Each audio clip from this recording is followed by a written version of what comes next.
Wala pa raw natatanggap na dokumento ang kampo ni Bong Navarro kaugnay ng pinakabagong rape complaint laban sa kanya.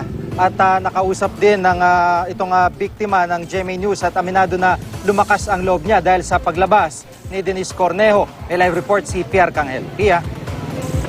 Jiggy, hinihintay pa ngayon ni Atty. Virgilio Batalla, abogado ng panibagong complainant laban kay Bong Navarro, ang tugon ng kampo nito sa kasong rape na inihain laban sa aktor.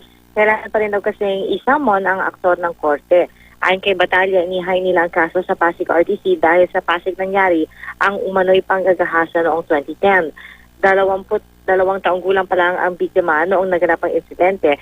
Isang beses lang daw nangyari ang umano'y panggagahasa pero nanatili ang contact ni Navarro at ng biktima sa pamamagitan ng text at Facebook.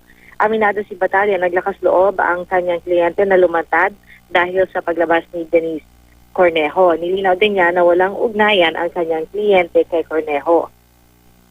At ayon naman sa abogado ni Navarro na si Atty. Alma Malyonga, wala pang natatanggap na papel o dokumento tungkol sa panibagong rape case. Importante daw na i-confirm ang naturang reklamo at iharap ang katibayan. Sige? Maraming salamat, Pierre Cangel.